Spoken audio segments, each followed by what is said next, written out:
All right, we've come to the part of the year where it's time for us to learn about using our Canon Powershot cameras here in class.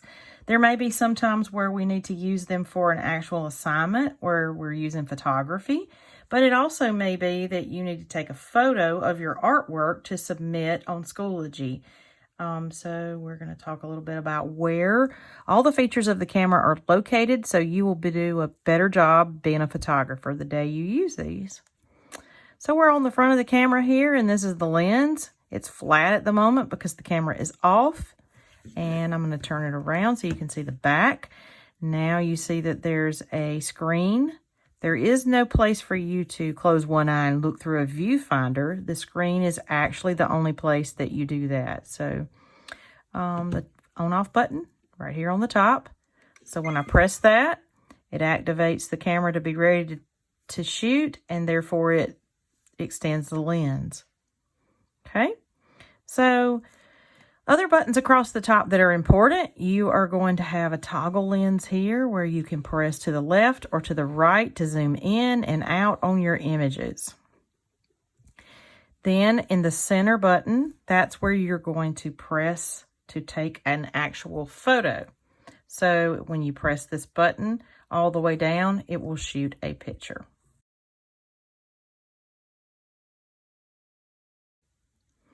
All right, so anytime you want to shoot a photo, there's kind of a certain distance you need to be back away from the subject before the camera is going to take a clear shot. If you get way too close, you're going to see a flashing red light on the screen, and it's going to mean that you need to back up with your feet a little bit away from your subject so that you can take the photo. Being too close will make the camera not work properly. Another thing that will happen is when you are taking a photo, if you don't have your camera held very still, you're going to have a lot of shake. And that shake is going to cause it to not be focused no matter what you do. So you need to make sure that you hold the camera steady, but that you also hold your elbows close to your body so that when you snap the photo, they stabilize your arms and keep you more still than if they are, the elbows are not close to your body. So that's just a tip that will help you keep your camera still when taking a photo.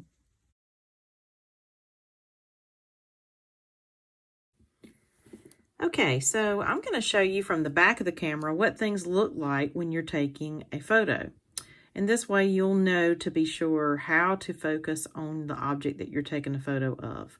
So you're going to turn on the camera, and through the viewfinder on the back, you can see what you're pointing the camera at. And we're still in my home studio, so these are some of my craft paints and my paint brushes.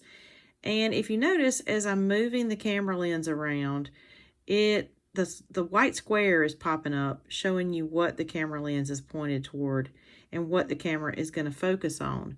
When I mash the shutter button halfway and stop, the green box, or the box turns to green, and that is focusing on the bucket of paintbrushes, or a little cup of paintbrushes.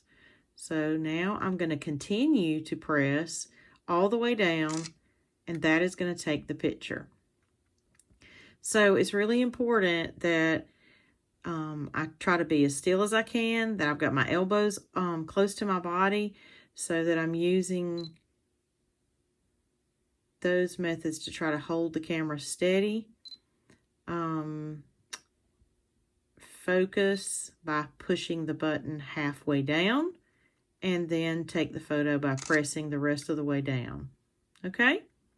And so that is how you make sure that you get a good photo in focus, not out of focus, because that won't do you a bit of good. You'll want to make sure you have a good clear photo.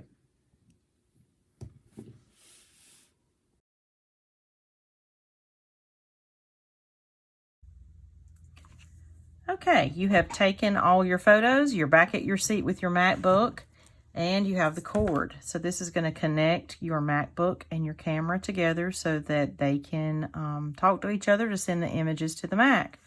So you're going to press the USB and engage it into the computer. This end of the cord, the smaller end, is going to be plugged into the camera. Students usually cannot figure out where to put that without asking. So today you'll find out. Here's the strap. So right above the strap, you'll peel back the cover and you will press the cord into place there. Okay?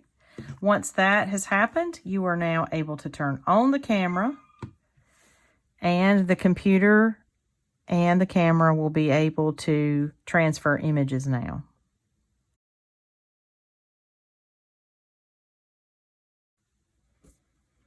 Okay, so you have downloaded your images to your computer and you've ensured that they are all safe and on your MacBook. Now you're ready to delete photos from the camera. It's really important for you to do that for a couple of reasons. One, the next student that uses it really shouldn't have to deal with figuring out which photos were theirs and which ones were yours. And also so that, you know, for privacy, you are the only one that had access to your photos if you take care of this step. So you're going to turn the camera back on. You're going to press the review button. And that's where you see all the images. You could delete them one by one, but the easiest thing to do is go to Menu and press the down button twice to get to erase, and then press the center button to select. Now you're going to select all images, press the center button again, and just for security's reasons, it's going to ask you one more time, erase all images.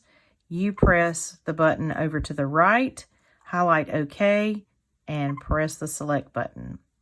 Now the camera has no images saved to the card. And that's all you need to do.